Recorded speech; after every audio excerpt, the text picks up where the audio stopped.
உலக மகளிர் தினத்தை முன்னிட்டு 50க்கும் மேற்பட்ட பெண் காவலர்கள் கலந்து கொண்ட வாக்கத்தான் போட்டியை பெண் டிஎஸ்பி தமிழரசியுடன் கொடியசைத்து தொடங்கி வைத்த மாவட்ட காவல் கண்காணிப்பாளர் வெற்றி பெற்றவர்களுக்கு பரிசுகள் வழங்கினார். திருவள்ளூர் துணை கண்காணிப்பாளர் உடன் செல்விகள் எடுத்துக்கொண்ட பெண் காவலர்கள்.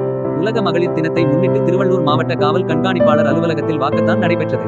மாவட்ட காவல் கண்காணிப்பாளர் சீனிவாச பெருமாள் வாக்கத்தானை கொடியசைத்து தொடங்கி வைத்தார். இதில் பெண் ஆய்வாளர்கள் உதவி பெண் ஆய்வாளர்கள் ஆயுதப்படை பெண் காவலர்கள் என 50க்கும் மேற்பட்டோர் மகளிர் உதவி எண் சைபர் கிரைம் குற்ற புகாரின் குழந்தைகள் பாதுகாப்பு அறையின் உள்ளிட்ட எண்கள் பதிக்கப்பட்ட டிஷர்ட் அணிந்து வாக்கத்தானில் கலந்து கொண்டனர். மாவட்ட காவல் கண்காணிப்பாளர் அலுவலகத்தில் இருந்து பழைய டோல்கேட் வழியாக மாவட்ட முதன்மை கல்வி அலுவலகம் மருத்துவக் கல்லூரி வழியாக மீண்டும் மாவட்ட காவல் கண்காணிப்பாளர் அலுவலகம் வரை 2 கி.மீ. தூரம் நடைபெற்றது. வாக்கத்தானில் முதல் 3 இடங்களை பிடித்த மகளிர் காவல்துறையினருக்கு மாவட்ட காவல் கண்காணிப்பாளர் சீனிவாச பெருமாள் பதக்கம் மற்றும் கேடயங்களை வழங்கி கௌரவித்தார். மகளிர் தினத்திற்கான வாழ்த்துக்களை தெரிவித்தார். இவருடன் திருவள்ளூர் துணை கண்காணிப்பாளர் தமிழரசி சைபர் கிரைம் ஏடிஎஸ்பி களியன் உள்ளிட்டோர் உடன் இருந்தனர். வாக்கத்தான் போட்டியில் கலந்து கொண்ட மகளிர் காவல்துறையினர் திருவள்ளூர் துணை கண்காணிப்பாளர் தமிழரசியுடன் குழுவாக செல்விகள் எடுத்துக்கொண்டு ஒருவருக்கொருவர் மகளிர் தின வாழ்த்துக்களை தெரிவித்துக் கொண்டனர்.